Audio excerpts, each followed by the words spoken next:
dangerous game to play. Christianity says that you will lose out.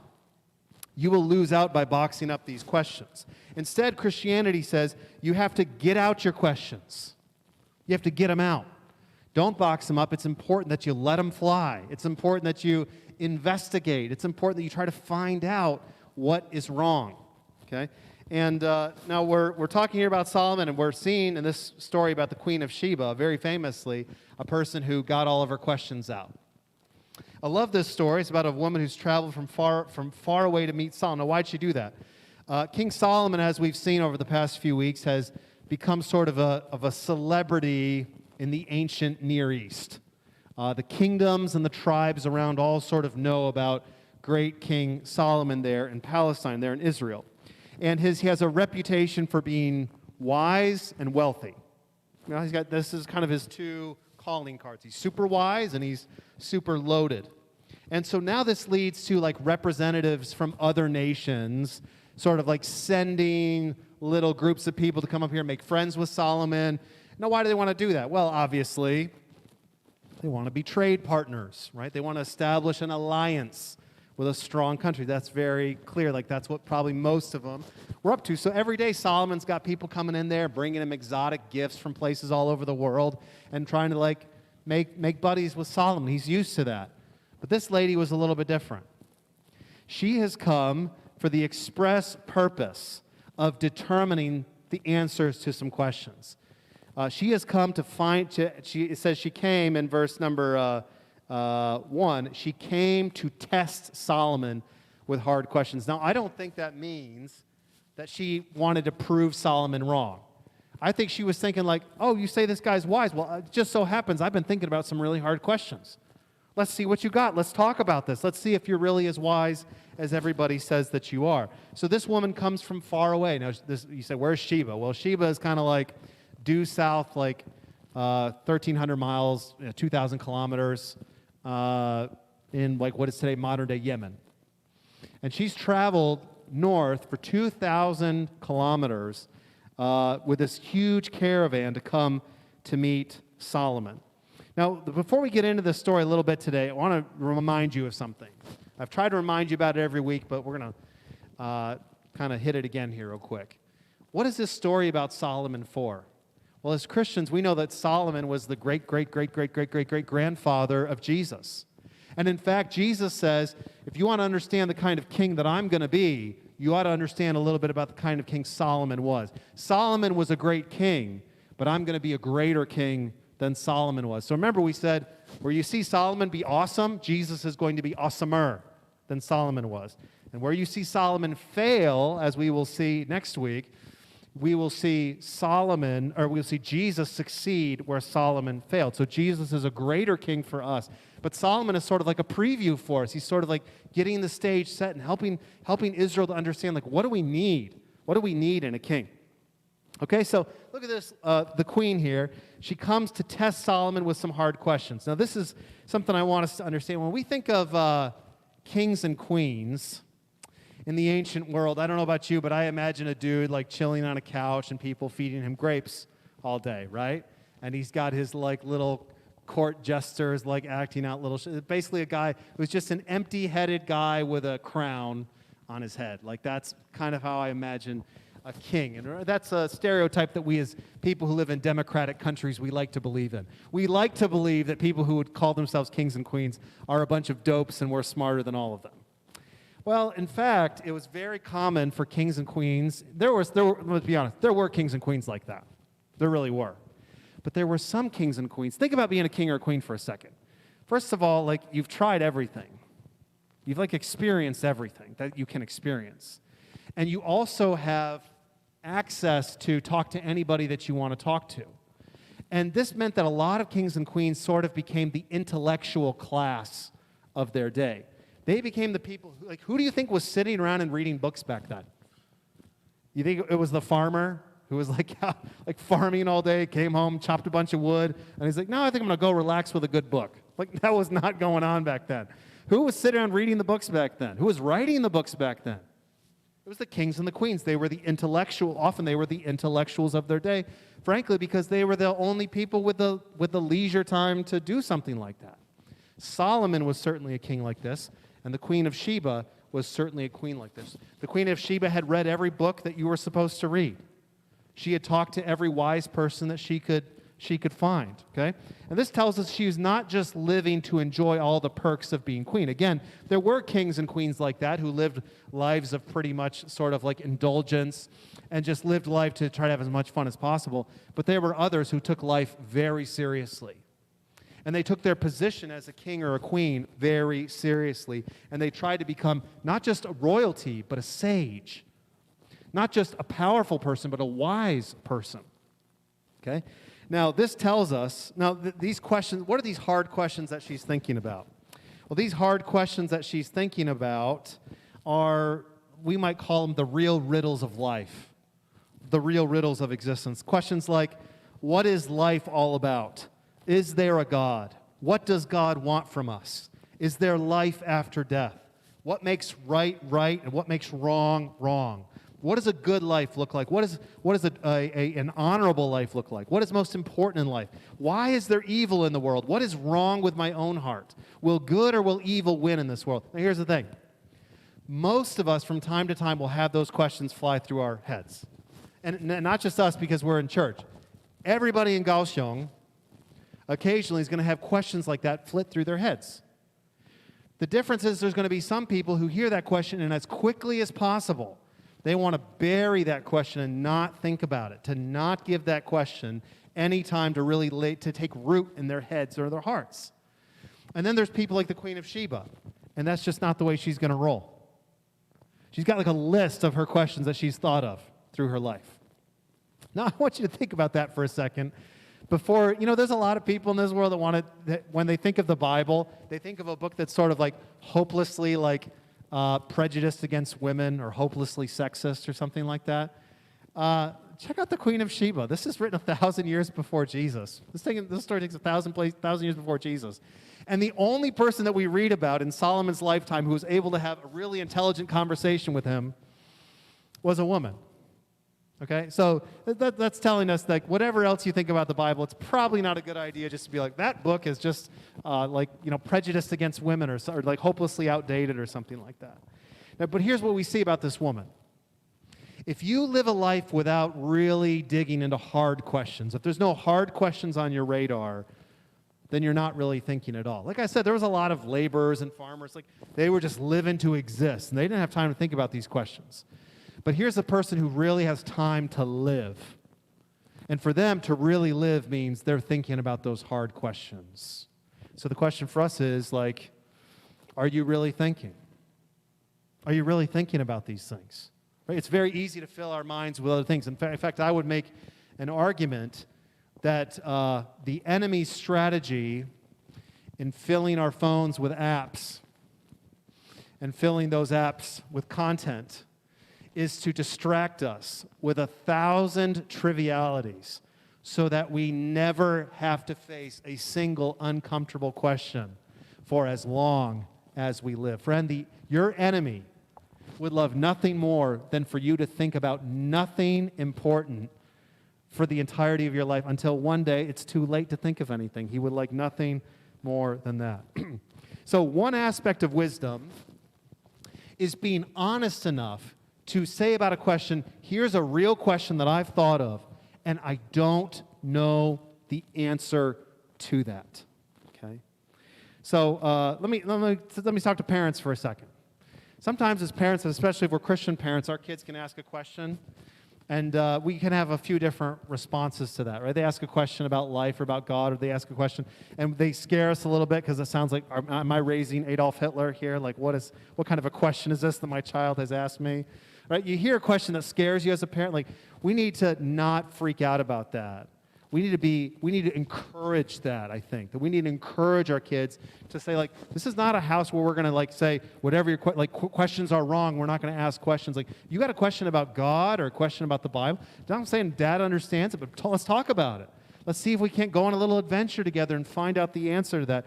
But let's encourage that and be excited because it shows that they're thinking about things, and we want to encourage that thinking process. The Bible is not anti-thought. That's another stereotype that people say, well, Christians, you guys are just people that have shut off your minds, and you're not asking the hard questions. No. We would say, excuse me, biochemists and astrophysicists, we're the ones talking about the hard questions over here. Y'all go back to your little rocket ships now. We're talking about the real hard questions over here. Okay. This sounded rude to astrophysicists.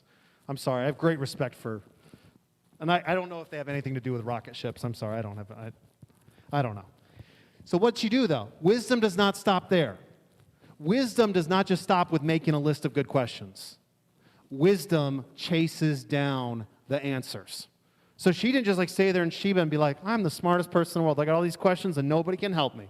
No, she heard about somebody 2,000 kilometers away, and she's like, oh, I got to go check that person out.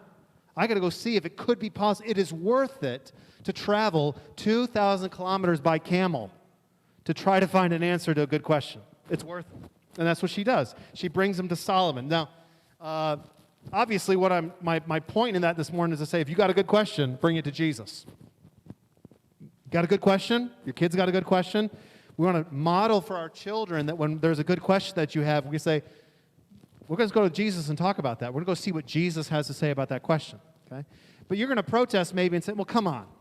So you're saying that I've got to travel, anybody in this world who might be a wise person, I've got to travel around. I got to go visit every guru in India, and I've got to go travel and visit all the, the Confucian experts in China, and I've got to travel all over the world and talk to every wise person. Is that what you're saying? Well, no. But I would say there are some people in the world that you just can't dismiss. You can't ignore. See, this woman had already talked to a lot of wise people. She didn't go to visit Solomon because she thought he was like kind of a wise guy. She went to visit Solomon because she heard he was the wisest man in the world. I'm not saying you have to go chase down every wise person in the world either. I'm saying we're here to tell you about the wisest person who ever lived. And you owe it to yourself.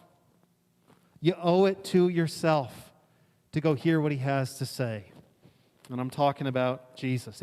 If the Queen of Sheba cannot safely ignore Solomon, friend, you cannot safely ignore Jesus. There's just nobody like him. He's the most influential man in all of human history. See, Solomon was not a secret guru. There's certain teachers out there that are all kind of hidden, and what they really teach or what they really believe is kind of hidden. You got to kind of really get on the inner ring before you learn anything, and by then you're already in a cult, and then it's too late. It's not the show that Solomon is running. That's not the show that Jesus is running. Solomon was a public figure, and Jesus was a public figure. There was no hidden layers. Jesus saying, here's who I am, is what I've come to do. Solomon, it says, here's who I am, here's what I believe, right? When you meet a wise person like that, it's worth paying attention.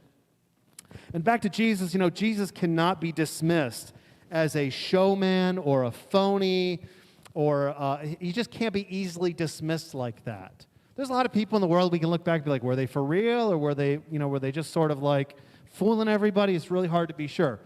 It's pretty easy to be sure with Jesus that's not what was going on. In fact, if you'll find even among people who do not believe in Jesus, people who are not Christians, you will find very few people who are willing to just straight up say they think Jesus is a phony and an idiot. Very, very rare. Almost everybody feels some sort of a compulsion to say something like, well, I think I think the church is messed up in a lot of ways, but I really think that Jesus, obviously Jesus was a great man, and he had some really important ideas, and I really respect the teaching of Jesus. Why do you feel it's so important to say that? Because we know, somewhere in our hearts we know, he's somebody different, like Solomon. He's somebody totally different. Now, look for a second at everything that the queen discovers about Solomon. So she rolls up into town, and then she gets the tour. So I don't know how this works. She's asking Solomon questions, but she's also taking a tour. So I just, Solomon and her must be, strolling through the city, and he's just showing her all the stuff. And this probably says that some of her questions as a queen were about how as a queen, do I wisely administer my kingdom? And Solomon's like, well, let me show you some of the stuff that we're doing. So they're kind of walking around. He's like, this is how I run this is how I run that. And she's overwhelmed by everything that she sees. She sees his home. She sees the administration of his nation. She sees his officials. She sees like, man, you got some good guys on your team here, Solomon. She sees like how nice everything is decorated. Like she sees the interior design. She's like, this is pretty good. She goes to some state dinners that they're hosting, and she's amazed by all of these things. So notice she sees his surroundings. And everything that was around Solomon, everything that Solomon touched, everything that Solomon designed, and everything that he built, what was going on? It was a reflection of his personal excellence. Everything that Solomon did was a tribute to what a great guy he was, to like what a wise person that he was. Now, let me put it like this. How would it have been different if Solomon had gone to visit her in Sheba? Would have been a little different because she wouldn't have seen that. She would have just seen the guy, and she would not have seen all the stuff that he built. So it's the things that he built that told her almost as much as meeting the man himself. Now, why do I emphasize that? Because some of us would say here today, like, okay, that must have been really nice for her to get on a camel, actually go meet with Solomon face to face. Where am I supposed to go to meet with Jesus face to face? You say I need to meet with Jesus. You say I need to come and hear from Jesus. Like, where am I going to go see Jesus? Where am I going to go hear from him? Friend, you need to see what Jesus built. And the primary thing that Jesus is doing in the world to show himself is by building something. And what is he building? Church, brothers and sisters, we are the building of our King Jesus. We are what he's building. He's building a new society. He's building a new kingdom. He's building a new order. And if you see what he is building, when you see the transformation that Jesus brings, you will begin to understand his personal excellence. You'll understand what a great king he is when you learn about the great thing that he has built. And let me tell you about the church. For all of the church's flaws, I was reminded of this week because I was dealing with a situation in another country of a church that's really struggling right now. And I was talking to somebody about that situation, and what amazed me is that even though that church, it's a church with a lot of problems. Like it's a church I wouldn't suggest any of you go join right now. It's a church with a lot of problems. And yet, I got to be honest, I see signs of Jesus at work in that church. Like it's got to be a pretty broke church for Jesus just to like stop working in it. That happens sometimes, but it's a fairly rare thing. Even in a pretty broke church, often Jesus is still at work. Okay, so Jesus is the king that's transforming things. So you got to consider what Jesus built. And not only the church is Jesus's like masterpiece, but the whole world has been, Jesus is at work remaking the whole world. I don't know if you know this, but the world has changed a little bit in the past 2,000 years. You say, oh, no, that's about science. Okay. But also, let me tell you, the greatest con in human civilization, the greatest con of all, is how the world has been duped into not recognizing the changes that Jesus has brought to human society. We take things like human rights, the value of human life, the foundations of science and the foundations of democracy. We kind of like assume all that stuff. And we don't even recognize how almost all of that is wrapped up in Jesus. And in fact, if you had somehow could surgically remove Jesus from history, a whole lot of stuff would die. A whole lot of stuff that is very important. Like essentially, the landscape of human civilization would be different. You simply cannot, you can't just remove Jesus, this block from the tower, without bringing the whole thing down. You remove Jesus from the block, from the tower of human civilization that we've built over the past 2,000 years, and you're going to lose it all. Okay, so Jesus is not an ordinary king. He's even greater than Solomon, and you owe it to yourself. See, my message today, I don't want to just say like, you owe it, Jesus is a great king, and you owe it to Jesus to go check him out. I don't want to say as a Christian like, Jesus is our king, and you owe it to us to go check him out. What I want to say today is like the Queen of Sheba.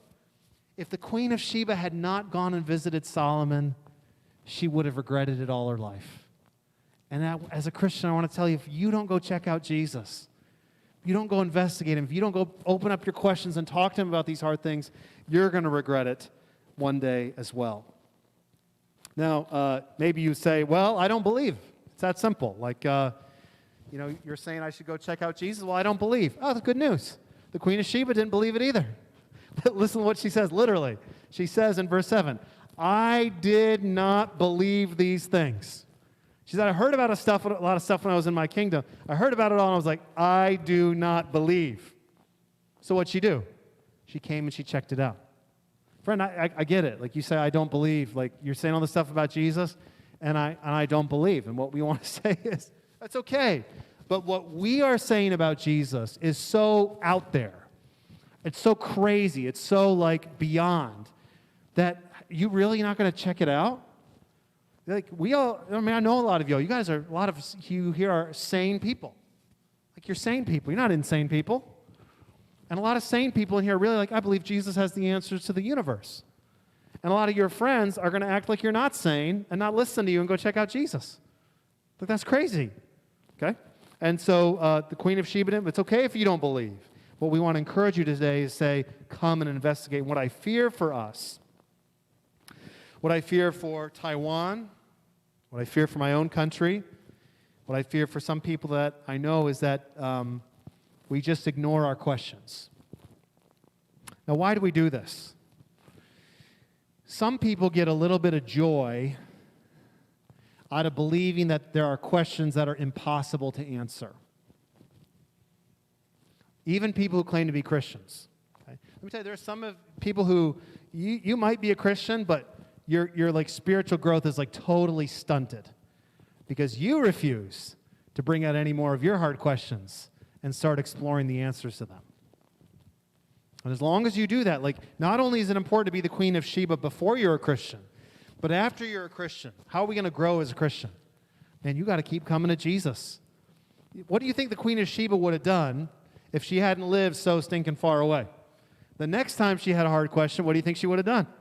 She would have come and visited Solomon again, right? If she had Solomon's phone number, she would have been blowing him up all day long because she would be like, hey, I just thought of something. Let me ask Solomon real quick. Like there's no chance that she's going to be like, you know, I think I'm going to make a podcast and just talk about how there's these hard questions to understand nobody knows the answers to them. She's not going to do that. She's going to, I'm going to talk to the person with the answers. And let me tell you, there's a little bit of, I've observed a certain class of Christians, and I'm afraid that maybe I belong to it sometimes myself as well. We think of a question, and then we like to get together with other people who don't know the answer. It's like me and Steph and Annie, we're going to get together, and Kristen, and we're going to be like, do you know the answer? Kristen's like, no, I don't know. Annie doesn't know. Steph doesn't know. That's an impossible question. Nobody knows the answer. It's unsolvable. Do you know people are leaving the Christian faith because of things like that? There are people who are leaving evangelical Christianity because of a question that they've told themselves that nobody knows the answer to, that Christians have been talking about for 1,800 years. I promise you, your question is not that surprising. I promise you that your question is not something that nobody's thought of before. It's just not. So don't cheat yourself by being like, not even worth talking, not even worth going and finding an answer to it. But there's a little rush that comes from believing, because what does that tell? That tells us, like, if I don't go look into it, then I can't be responsible for knowing I can't be responsible for obeying if I don't know the answer. The queen, though, is more honest. See, the queen she's a really honest woman. She says, like, when I was home, I did not believe. And I came here with some hard questions. I came here to test you. And frankly, you passed the test. See, there's a kind of wisdom not only thinks of hard questions, not only seeks out an answer, but wisdom can recognize when they've got an answer. I don't know if this has ever happened to you. I'm sure it never has. Have you ever been arguing with somebody about something, and you know that you have proven yourself right and you have proven them wrong in a dozen different ways, and they stubbornly refuse to acknowledge that they've been beaten? Right? And they'll say something like, well, I just don't think we should argue about it. Like, it's too late for that. We already argued about it and I already beat you. Okay, you guys are looking at me crazy. I believe that's happened to somebody besides me before, right? Now, the Queen of Sheba, she's not like a person like that. She's honest. She came with some hard questions. She was not a pushover. She was not going to say that she was satisfied with the answer when she was not satisfied. But she heard the answer, and she was smart enough to be like, no, that's actually right. That's actually the right answer to the question. That is a satisfying answer. She saw the question was enough. All right. Now, I want you to show you one other thing that she noticed about the king. She noticed that King Solomon was a man of faith.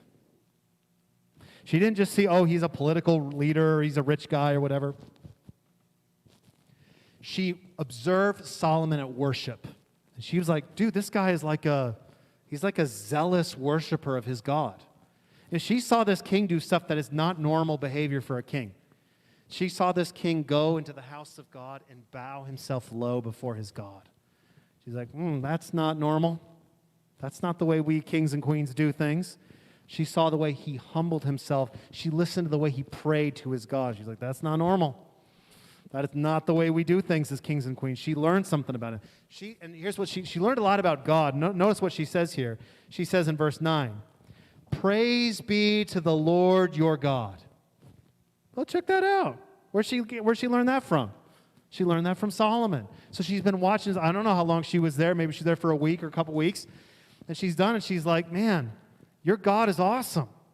She's like, Solomon, you're a great king, and you got a great kingdom here, but I learned something. You got a great God.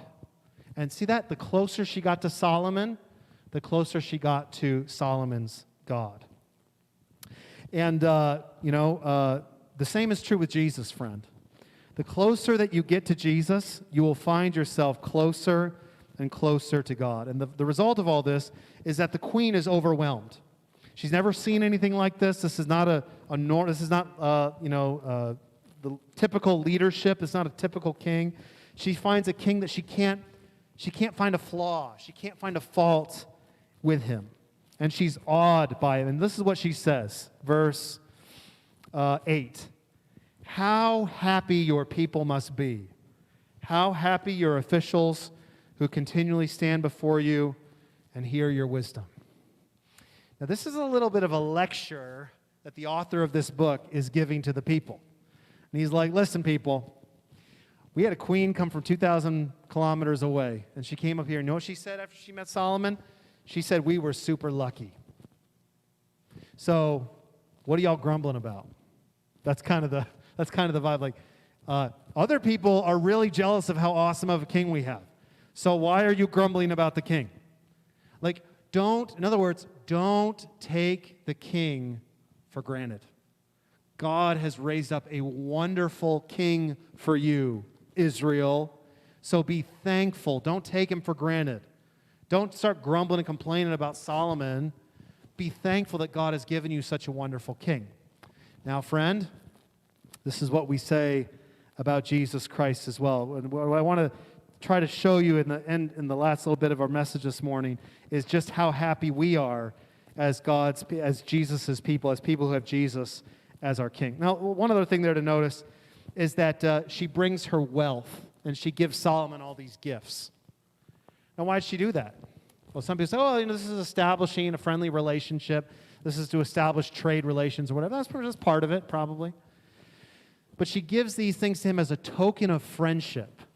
And she says, I want you to know, you got a friend in our kingdom. You got a friend in us. I'm friendly to you. I'm on your side. I believe in you.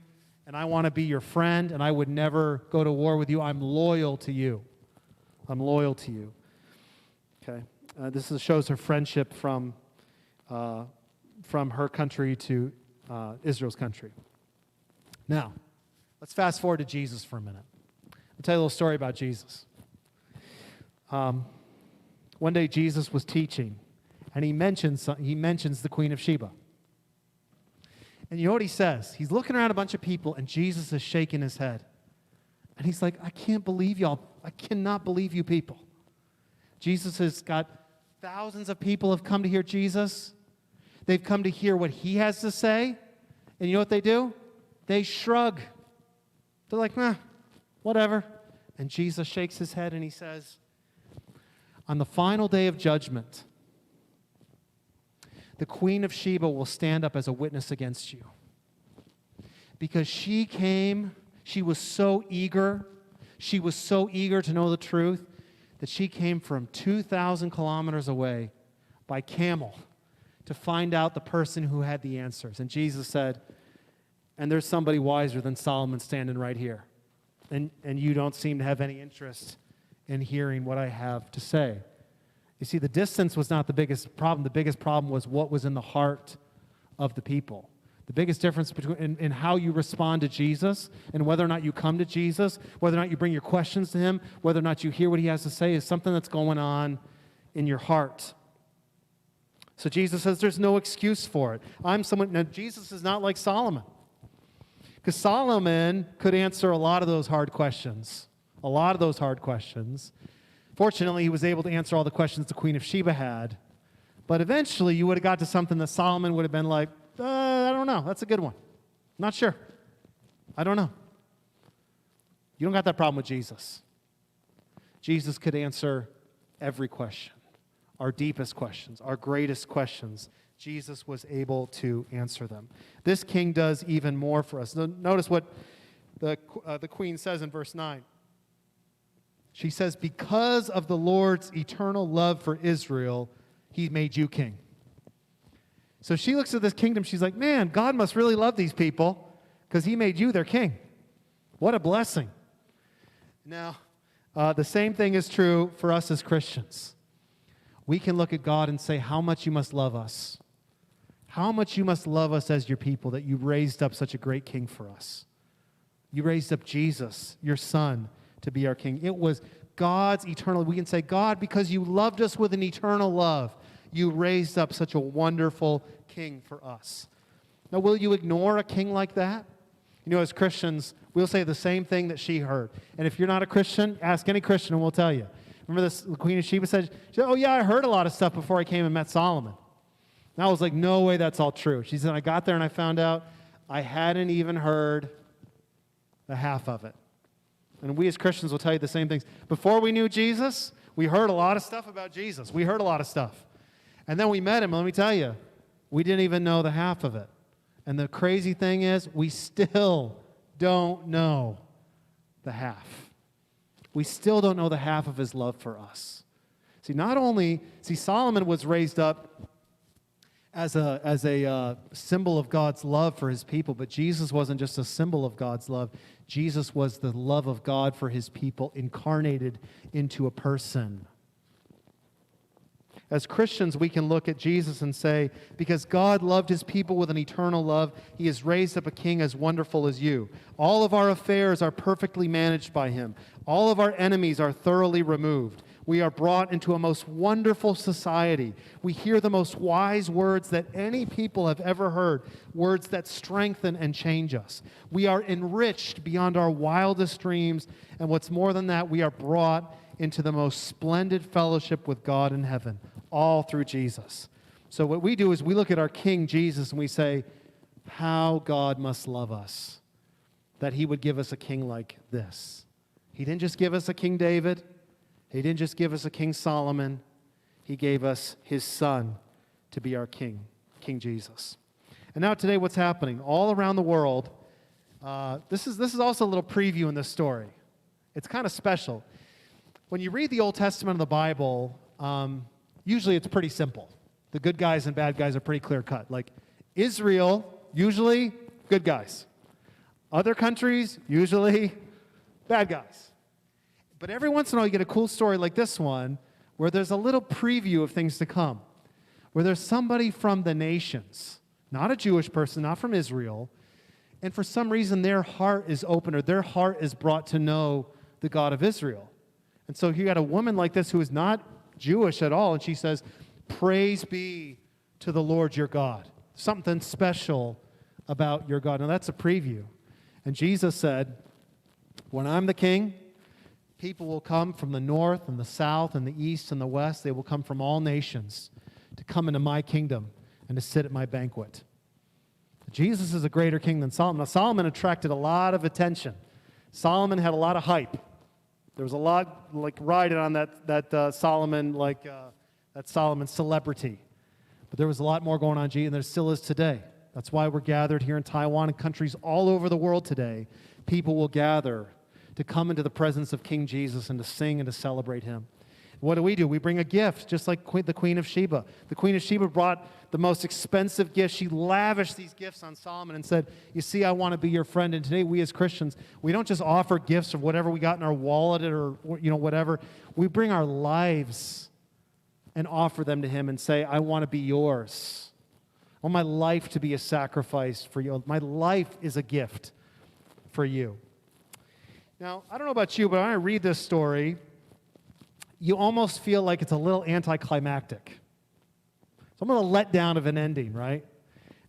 Newsflash, like just a little, spoiler alert for next week. Solomon is really into marrying girls from other countries. I don't know if you're aware of that. We're going to find out next week. He's really got a thing for like, I'm going to marry a bunch of queens from other countries. Like that's just like his MO. That's how he rolls. You read this story, I guess this woman was just way too smart for that, I guess. Like she got to the end of this and like, she wasn't all about like joining the 1,000 women harem. And so they kind of have to go their separate ways and they walk away. And you read it and it's kind of like, oh, that's I kind of wondered if there wasn't something going to happen between Solomon and the Queen of Sheba. I thought there was going to be turned into a little romance story here at the end. And in fact, if you study Jewish history, the Jewish people couldn't resist. The story was like so close to being good, and so they made up this thing about how Solomon and the Queen of Sheba, they really did end up married, and they had these children who turned out to be like supermen. Like, because they were like these two superpowers. They just couldn't resist because the story was so good. They felt like these two belonged together, and they shouldn't be separated. And that, friend, is another way where our story with Jesus is better than this story. Because we really do marry Jesus. We really are united with him forever, never to be separated again. We really do fall in love with him, and he really does fall in love with us, and we really are united forever and ever. And so the thing I want to say about that then is this, like there's this thing, and I think this is what this story shows, is like you kind of got to recognize your opportunity. It's why it's so important not to box up those questions, so important not to hide them all away. It's so important to seek out the truth. Because if love is on the line, it's even more important. It's not just answers that are on the line, friend. It's someone who loves you that's on the line. Now, I got to think about that this week, too. I noticed that in a lot of, if you watch some romantic comedies, or if you're married to somebody who watches romantic comedies, you'll learn there's a common element in a lot of these movies. There's always this moment where one or both the characters suddenly recognizes, they have a flash of insight where they realize that they're in love. They realize that this relationship is precious to them and that they're about to lose it. This is important for like all these movies. They realize they're about to lose it through their own negligence or stupidity. And this, of course, leads to the, run to the airport or jump on stage or do some crazy, that always leads to that part in the movie. But it comes from that moment of insight where they realize, I've been a fool, and I need this relationship, and I'm longing for this relationship, and I can't let it go, and so I'll chase it down. Steph and I saw one recently, I guess it was from several years ago, I think The Silver Linings Playbook. It's got Robert De Niro in it. That was my main takeaway. And he plays this guy named Pat Sr., and his son is named Pat Jr., I guess, Pat. And he's just had this, his son has just had this very special moment, this very special emotional connection with the main love interest in the movie, played by Jennifer Lawrence, Tiffany, she's called. And she's already run away heartbroken, and Pat has broken her heart, and she's run away, and it looks like that's it. Like they almost had this close, special relationship. She really loved him, and she's run off, she's heartbroken. And Robert De Niro, in his classic Robert De Niro delivery, kind of finds his son. He says, let me tell you, I know you don't want to listen to your father. I didn't listen to mine, but I'm telling you, you got to pay attention to the signs. When life reaches out with a moment like this, it's a sin if you don't reach back. It's a sin if you don't reach back. It'll haunt you the rest of your days like a curse. You're facing a big challenge in your life right now, and I'm telling you, don't mess this up. He didn't say mess this up, but he said something. Okay. What is he saying there? He's saying you have an opportunity. You're loved right now. You have something that you don't deserve. You are loved. And if you don't reach back right now, it's a sin, and it will haunt you the rest of your days like a curse. The Queen of Sheba is traveling home, and she's saying, man, what if I hadn't gone? What if I hadn't gone and found out the answers? That would have I would have regretted that forever. And Christian, again, and friend, you don't know Jesus, I want to tell you, if you don't respond to his love, if you don't come and listen to his wisdom, you too will regret it all of your days. It will haunt you forever like a curse. If you are a Christian, don't neglect his word. Don't neglect his word. Remember I said at Queen of Sheba, she doesn't just come one time. If she could, she'd come all the time. And as Christians, whenever you got a question in your life, you got these hard questions, bring them to Jesus. Let's bring our questions to Jesus again and again. We have conflicts in our faith. We have doubts. We're struggling. Bring it to Jesus again and again. He is not afraid of our questions. Okay, let's pray together. Father, thank you so much for your word. We thank you that you have raised up a wonderful king for us, and we are so blessed and fortunate. I pray that you would help us as a church, first of all, help us never to take our king for granted. Help us to celebrate him and to love him, to respond to his every gesture, to his every sign of love to us. Help us to respond with love. As we think about what he's done for us in all the ways that Jesus has shown us love, help us even this morning in song and in prayer, help us to respond to his love. Help us never to take our king for granted. And I pray that you would build our church so that we would be just like the Queen of Sheba saw, that you would build our church into a wonderful monument to your excellence. That when people come to our church, they would get a little closer to you. When they come to our homes, they would get a little closer to you. When they talk to us personally, that they would get a little closer to you. Father, we want to pray for those who do not know Jesus yet, who have not come to him. Father, call their hearts to you today, whether they're listening online or whether they're not even connected with our church at all here in our city. Please begin to draw them to yourself. Show them your love and show them your wisdom. Lord, we don't know how many more opportunities you're going to give. Could it be that this year is your last year that you're giving Taiwan to repent? Could it be the last time that you're giving, the last year that you're giving some of our friends and our family members to repent? Lord, I pray that you'd help them not to waste this opportunity, but they would turn to you and receive the grace that you've shown to us in your Son, Jesus, in whose name we pray. Amen. All right. Okay. I do not feel great. All right, I'm going to ask our song leaders to come up, and let's all stand together, and let us sing a couple songs together.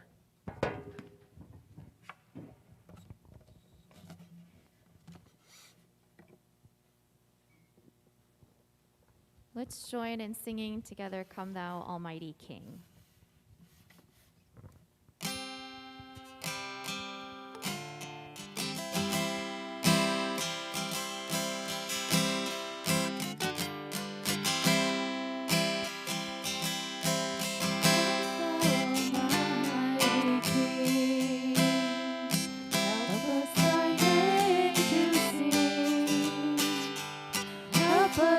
Praise, Father, all glorious, all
All right, we can have a seat for a moment.